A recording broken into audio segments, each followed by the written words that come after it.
So I'm now going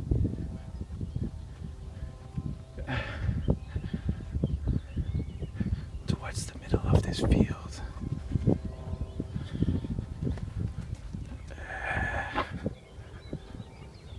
I hear on my ears a lot of wind. I hear a little airplane. And I see a helicopter.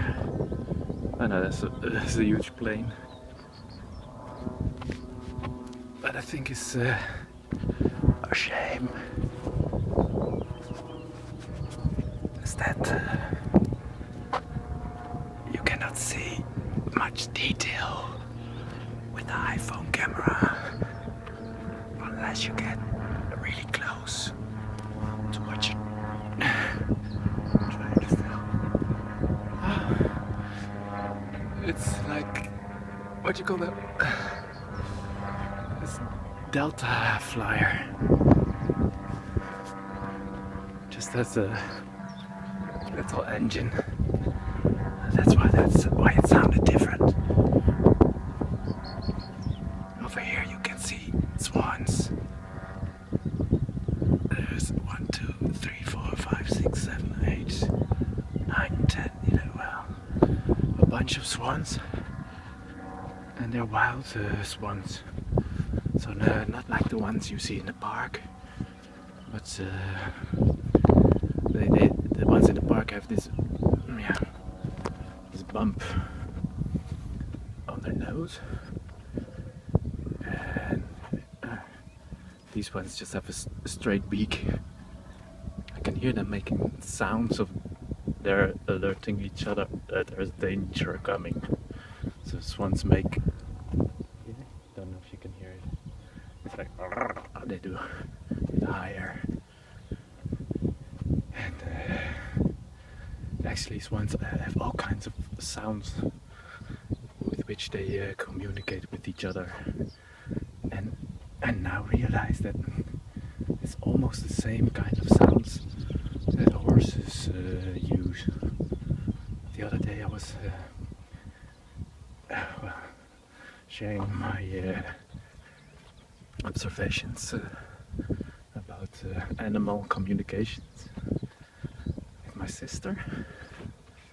And hello. Continuing. Just wanted to get the sound of this fence. What you call it? The wavelengths. Yeah. The lower the sound, the more they relax. It's like that. So now going.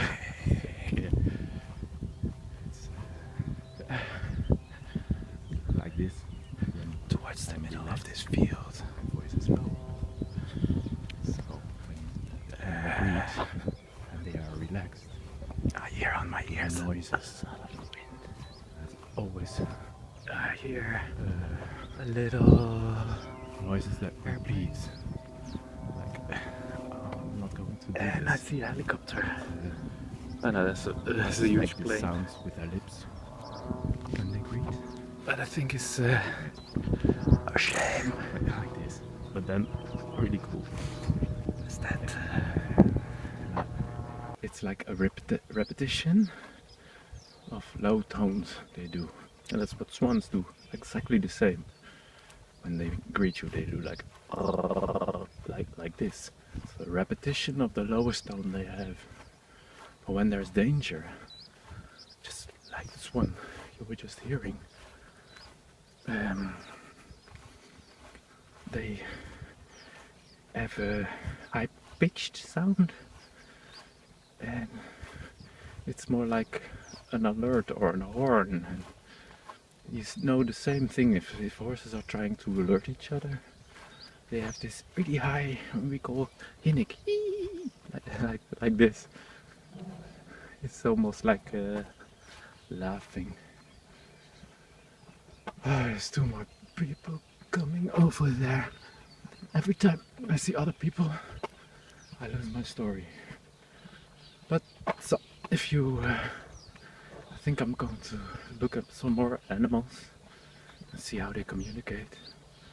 And then I think it's the same in all species, and it's also the same in humans. And you also have to think of, for example, laughing, which is an expression of some kind of emotion. I totally ignored them. It's an emotion of joy. So what you do is you do ho ho ho ho ho if you're really relaxed and you think that something is funny. And if something is hilarious, you change the pitch of your laugh.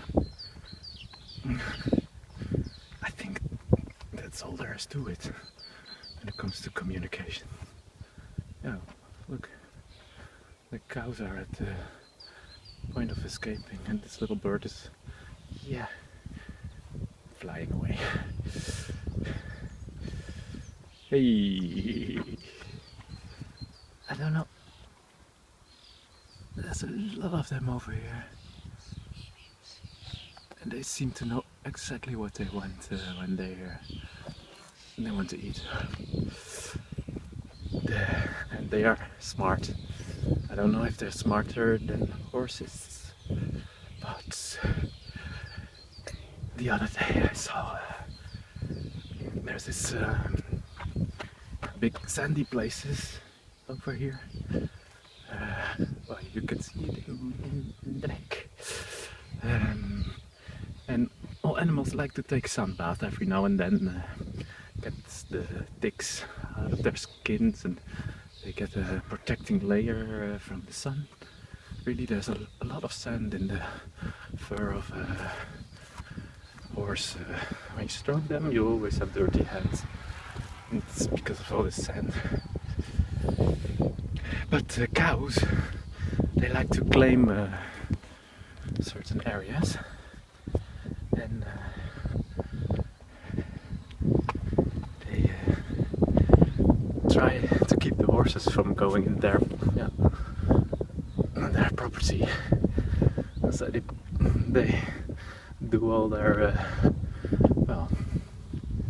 all their needs in that sand too. So everything smells of cow, and I promise you, it really smells of cows. And the horses really dislike it so much that they don't go there. So I think actually the cows are smarter because the horses don't. Yeah, I don't see them shit in the sand. They pee in the sand though. Well, I don't know where this all came from, but it must be very interesting. Oh, that's a gay guy. Oh, what did I say?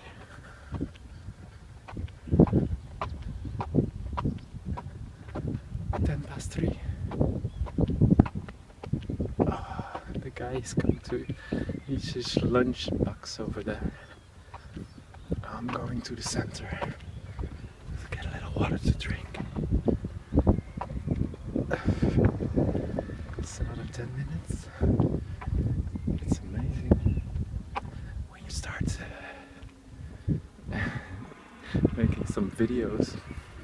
You get really strong arm muscles, and you really get an insight into how much time I'm spending outside, just walking or looking around. So, it's my favorite pastime, just walking in nature and being amazed.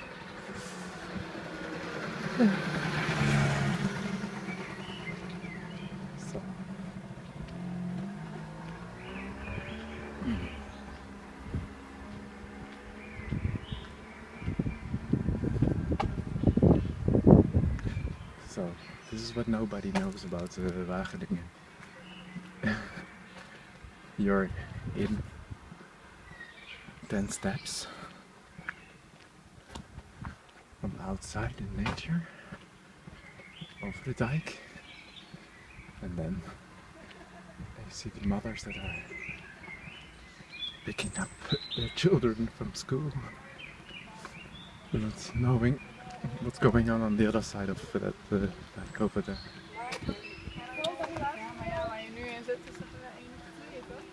Yeah. I always catch the conversation when I'm walking past, and I never walk past, and afterwards I think, that's interesting. It's like I only hear cliches. Yeah, well, no comment. Look, my favorite site for sore eyes. Oh, this one is really pretty. Okay, I always have a really difficult time filming this kind of stuff, but what I like so much is not only the tree. This is really a gorgeous platan. Yeah. Really gorgeous tree. But the reflection of the water does the trick for me every time. It's so complex how all sunlight is reflected on objects, and it's like we're living in a mirror maze of reflections. Continuing. All light. Just wanted to get the sound of this fence. And then like going into some kind of a pinball machine. Like that. Photon so travels through our world. Makes us see what we see. Towards the middle of this field. So much more complex than what our eyes.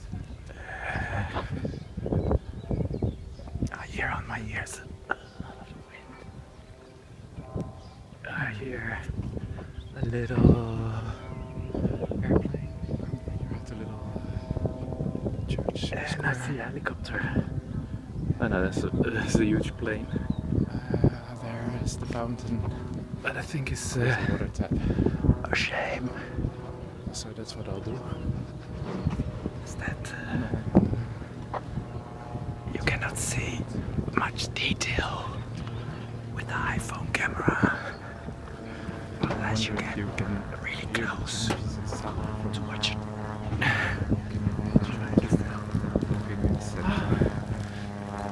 It's like, what you call that? All kinds of conversation. Delta flyer. And now, time for a break. Just has a little engine. And that's why that's